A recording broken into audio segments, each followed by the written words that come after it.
This is the 2025 BMW X3 and I'm in Germany to drive it and I'm very excited. Why? Because this car packs in a whole heap of new technology and styling and it doesn't really cost any more than the version currently on sale in the third generation. And it looks like that! My name is Dan Gardner, you're watching Chasing Cars, and if you want to see loads more videos like this, the new BMW X3 review here in Germany, click like and subscribe and hit the bell icon so you get notified every time a new one goes live. Thanks for watching. Chasing Cars, honest reviews of your next car. Brought to you by Budget Direct. Let's start on the exterior of the new X3 because, as I say, this styling is just knockout. I love what BMW has been doing lately. The X1 was an absolute peach and the X3 really builds on that design language. Just look at it. There's elements of it that could be a concept car still. Those lovely chunky box arches, this lovely flat front nose here.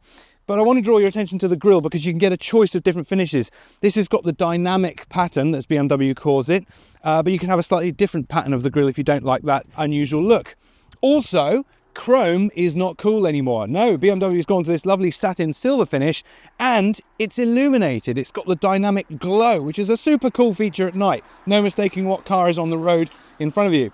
All X3s come with LED lighting. This one has the optional matrix LED, which is a little bit smarter than standard LED and looks absolutely superb. And there's a choice of huge alloy wheels. This one's wearing Continental rubber. We don't know exactly which tyres will be coming to Australia. And down the side, there's more of this lovely design language, which is clean and uncluttered. These flush fit handles, which not only look cool, they're also aerodynamically better and improve efficiency. It's grown a little bit, but it's still in that sweet spot. I love the size that the X3 is. The X5 is now as big as a house, and the X1 is probably better for smaller families or couples, whereas this just sits right in the middle.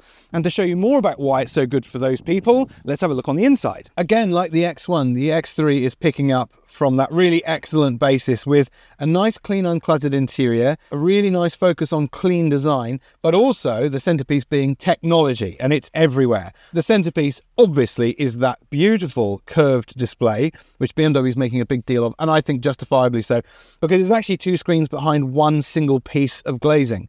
The one for the driver is about 12 inches, this one more than 14 inches, so the combined result is really, really impressive. But the way it works in function is particularly good.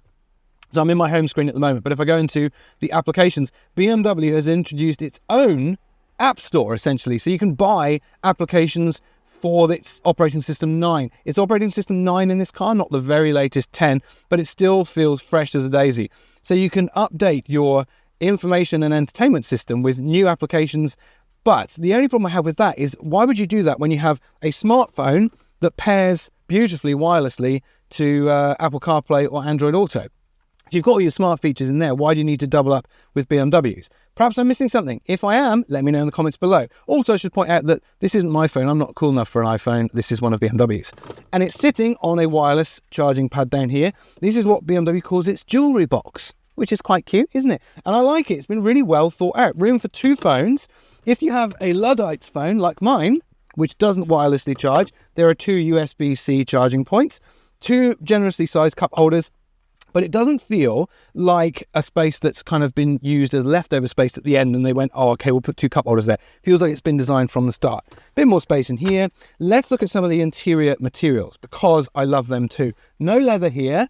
This is a recycled material up to 95, depending on which textile we have, in 92 or 100% recycled materials in that seat cover, and you'd never believe it because it feels beautiful and it looks great too. You just don't need leather in interiors anymore, I don't think. Wrong, you say. What about that leather steering wheel? Caught you out there as well. This actually isn't leather. This is BMW's own synthetic leather, which it has spent the last 14 million years developing so that it lasts as long as leather, and I can't tell the difference. Honestly, if they hadn't told me that's synthetic leather, I wouldn't have known. So this whole interior, completely vegan. I like. What don't I like is one small thing. Tell me if you think this is a big or a small thing. All these materials feel lovely. All this is lovely, all this is lovely, until you get to the one place which you're going to touch every time you get inside the car. This handle here is made of cheap, horrible plastics. Why would you do that? Listen, why would you do that on the one bit you're going to touch every single time? I don't know. Other than that, all these cool handles here, the mood lighting in here is also excellent. You're not going to see it too well on a relatively bright day like today, but it's dynamic illumination. It changes with the vehicle experiences. Expressive, for example, then turns this lovely sort of blue and yellow turquoisey theme. If I don't like that, which I do for the record, digital art, yes please, this purple theme which moves with the car. And then if you go into sport mode, which of course everyone's going to do at some point, that does this sort of red illuminated theme, but that changes with the type of driving you're doing, how hard you're accelerating, how vigorous you're being with the steering. It's such an immersive cabin. I really like what's happened in the X3. It feels really grown up, modern. Things like these little solid state touch sensitive fan selectors for the fans in the side here. Clever thinking, nice bits of technology, not for the sake of technology, and the whole feel is just very complete. This car feels very complete, very grown up, not like the sort of middle child of the family anymore. Absolutely love it. Speaking of children, let's have a look at what the back seat's like. The kids are going to be very happy back here, and in fact anyone would be, even someone of my height. 6'2", if you're asking. Personal question, but all right. Look how much knee room I've got. This is fantastic. That's my driving position in front. Heaps of knee room, loads of headroom, even though I've got a beautiful panoramic sunroof. That is absolutely enormous, letting in a nicely filtered light into the cabin, which boosts that feeling of space and air, even though it's a beautiful black interior. Sometimes that can make it feel a little bit claustrophobic. Not in here, though. Look at some of the features I've got as well. My favourite, proper armrest with cup holders, little slot to put in a phone holder or device holder here, which I don't actually get like in a Skoda where it actually includes the holder as well. That's an extra. I've got my own climate control panel, touch screen as well, which is very sharp and slick looking. 2 more USB-C power points, proper vents. It really is a very comfortable place back here. I also really like that you've got more practical features for putting in a cage if you want to restrain your children in the back here, or a dog. I don't know which one it's going to be more likely. And we get the premium grade Harman Kardon stereo in here as well. Now, that brings me to a point. Everything I'm seeing here is yet to be confirmed or otherwise for the Australian spec models, but I'm told that this is the entry-level version, the 20 xDrive. A lot of what we're seeing is going to be standard fare, but the final word is in confirmation of exactly what we're getting. Now, this, so far so good, is absolutely wonderful. I love the fit and finish on the interior. The styling is excellent. And as I say, this is the entry-level 20 xDrive. But there's another version, and that's the one I want to have a drive of right now. For about $84,500, you can have the 20 xDrive, the most affordable version of the new X3 coming to Australia. But spend a little bit more and you can have this. This is the M50 xDrive, the performance version for now, and it'll cost you $126,900, which is pretty much the same as the equivalent version on sale now. Yes, I know that's a little bit pricey for a mid-size SUV, but it's got a BMW badge on it, and this one has an M badge as well. And that means that under its bonnet, instead of the 2-litre turbocharged petrol 4-cylinder that you get in the 20 xDrive, you get a 3-litre straight 6 turbocharged engine, and it has 293 kilowatts and 580 Newton meters.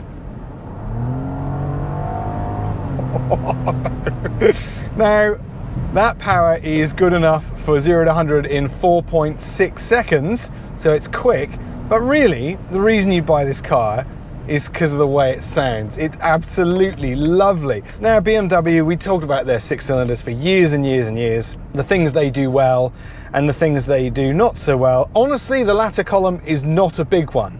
Fuel consumption, perhaps if you drive it the way I've been driving this one, yeah, it's not going to be particularly efficient. However, calm down and drive this thing sedately, as a car like this will be driven most days, day to day, and it's actually pretty respectable. But the level of smoothness and refinement from that powertrain is absolutely lovely. X3 M50 engine is bolted to a ZF 8-speed automatic transmission. That again is just become a part of BMW's landscape now. That beautiful ZF 8-speed still does its job beautifully well. It's bolted to a high-powered engine. Shifts are super slick, absolutely lovely, unless you don't want them to be, and then you grab hold of these huge paddle shifters either side of the steering wheel and it becomes quite an aggressive unit. So the combination is absolutely lovely. But just because it's an M performance BMW, it doesn't mean it can't do another side to its personality. And actually that really is the most surprising and impressive part about this particular model. The entry-level 20 xDrive was very sedate and lovely to drive on the roads, just as I was expecting, frankly. The version I had adaptive suspension on it. I don't know whether that's going to be standard in Australia just yet, but if it is, that's a great thing because it transforms the ride. And this version has the same suspension setup, and it changes remarkably in one of the driving modes. This is just in the normal efficient mode, and I can say it's making no dramas of the road. That could be for one of two things. One, it's an excellent suspension system, or two, I'm in Germany and the roads are perfect. It's probably a little bit of both, because every now and then you encounter some lumps and bumps, and it does actually deal with them very nicely indeed. But when you pop it into sport, it becomes altogether more sudden and engaged, but not necessarily uncomfortable. I might just point out at this point, one of my least favorite things about the driving modes, or my modes, which is you have to physically go back in with the push of a button into the navigation whenever you do a drive mode selection. It keeps it in your theme window, which is a little bit irritating because obviously I want to see the navigation if I'm in it. But when you go into sport mode, it changes everything. The steering becomes a little bit more responsive, a little bit more weight, the throttle is way more sensitive, and the gear shifts from that ZF8 speed become infinitely more aggressive. It used to be when you shifted modes in on a BMW, it didn't really know what it was doing. It hadn't perhaps been as sorted as the modes are now. But now the differences are subtle in some ways, but dramatic in others, in all the right ways you want them to be. Go for the M50 and you get quite a lot of extra kit. You get the Harman Kardon stereo as standard, you get quad exhaust, 21-inch wheels on the outside, you get a bit of extra sporty body kit and some nice interior touches as well, like these sports seats, which are absolutely lovely. And also, again, leather free, which is quite nice. But really the most impressive thing about the M50 is there is only one option, a tow bar kit. Everything you see is standard. So I know you might think that 126 grand is quite a lot for a mid-size SUV, but when you look at what you're getting in the deal, it's actually pretty good value for the cash. Also, that engine might be potent and aggressive when you want it to be, but it's actually got a civilized side as well. And that comes in the form of a 48-volt hybrid subsystem. It doesn't really add anything to the performance of this engine, but it does, I'm told by BMW, increase its efficiency and its low speed behavior. And actually in stop-start traffic, you can feel a little bit more urgency with that electric torque. It's only a subtle thing, but it does make a difference. And more critically, it does make this car more efficient. I'm not going to talk too much about efficiency on the first drive on international roads when I'm driving probably a little bit more enthusiastically than I might at home, or perhaps not. That's probably something that can wait for a home ground test later down the line. But when you do find a road that you can stretch the X3's legs, bloody hell, that beautiful straight six engine, comes alive. A surge of torque is really nice. You don't have to rev this engine out. It doesn't mind revving all the way through to 6,000 RPM redline, but the torque is really where it's at. It's really eager to just get up and go. And well, I mean, German roads are obliging that kind of behavior, which is fantastic. And let's not forget that all of the stuff you see in front of you is included in the price. When I first saw the wonderful exterior styling of the new X3 and all the extra technological kit that comes with it, and now that lovely engine underneath the bonnet, I was thinking this model and this particular variant was going to take an awkward jump in price, but it doesn't. And up against some other high performance rivals in the Australian market, that makes the BMW X3 M50 a really compelling deal that's absolutely worth considering. I cannot wait for this car to arrive in Australia because I know exactly the roads I'm going to take it to. It's really, really fantastic. Look, I've found some pretty decent roads here in Germany and they are reminding me of some of the finest Australian driving roads. This car will work so well. It does the day-to-day, the running the kids to school and the shopping trips and all that dull stuff. But when you want to let its hair down or your own, then it does that job so beautifully as well. It's such a good balance. Now, I feel that some of the full-blown M cars go a little bit too far into the performance territory and maybe make them slightly harder to live with day to day, but not so with this one. It's just really finely balanced, a really, really excellent bit of everything in one car. But listen to that. I'm still even in sport mode and I've got no annoying road noise. The tires aren't too low profile. The suspension isn't too rough and aggressive. It just settles into this lovely placid mode no matter what mode you're in. All right, since you're asking, I will tell you how many litres per 100 kilometers this thing is doing. I'm only doing that because it's actually significantly better than I was expecting.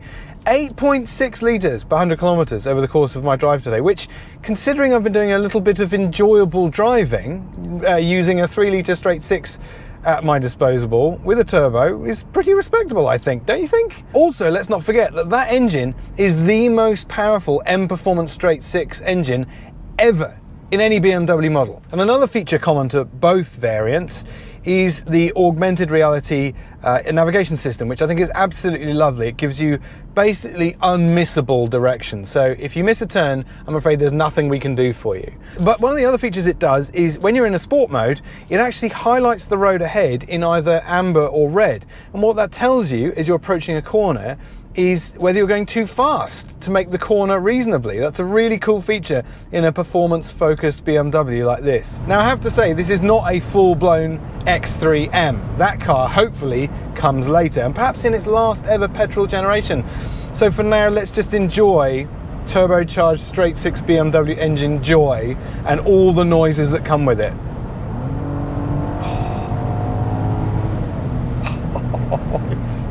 It's quick. 0 to 100 in 4.6 seconds is undoubtedly quick. It doesn't feel blisteringly so, but you don't have to live with some of the compromises of a full-blown M car at the same time. It's a really nice balance of performance, this particular version. For now, it's the performance halo, but one day it will settle into being, I think, probably the sweet spot of the entire range. If you've enjoyed this video as much as I have enjoyed driving the X3 M50 in its native Germany, then please hit like and subscribe. And if you're feeling particularly community spirited, maybe hit the bell icon so you get notified and don't miss out every time a new video goes live. Thank you for watching Chasing Cars